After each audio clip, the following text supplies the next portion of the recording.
Sen kim var aylalı hey kalkırsan Kulas vatelde gördüler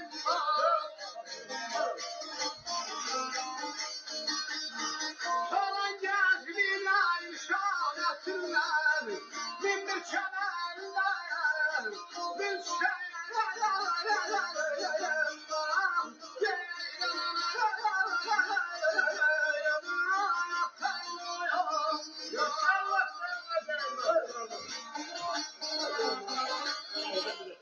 Deyirsən, kimin var, hey darxırsan, buna asvətəndə gör bir nəyim var. Solan gençliğimin nişanəsindən min bir çəmənində min şəv var. Gəl bahəm ağlayaq, gəl ey mələk, gəl. Kainat güclüdür güneşdən gözəl. Anamın məzarı önündə əzəl möhkəm yaxmağa bir diləyim var.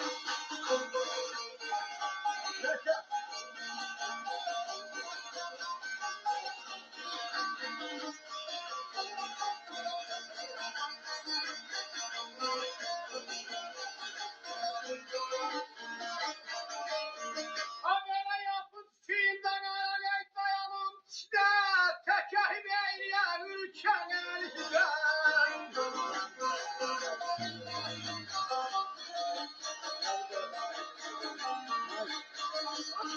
At kalbim geden geyleşen hilen.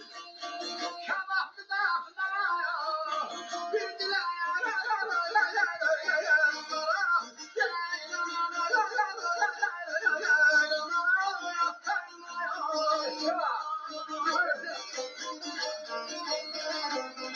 Yapıncı çiğimdə dayanım işte, təkəhim eyləyək, ülkə əlikdə.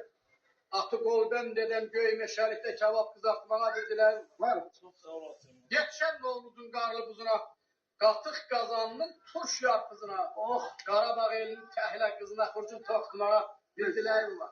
Ədalət nəsib ol bura tez yana. Aşıq İmran gələk girə meydana, şərəf qavağımda nələt şeytana hərdən söz atmağa bildilər var.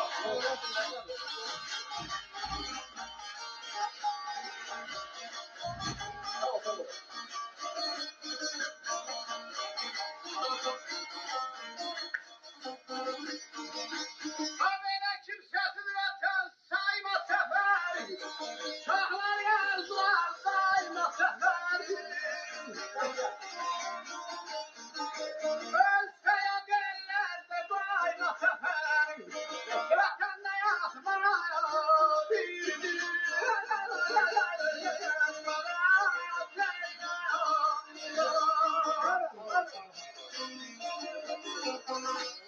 Kimsəsiz, vətənsiz sayma səfəri, çoxları arzular daima səfəri, ölsə yad ellərdə qoyma səfəri, vətəndə yatmama bir diləyim var səfərə rəhmət, sizə can sağ ol. Ay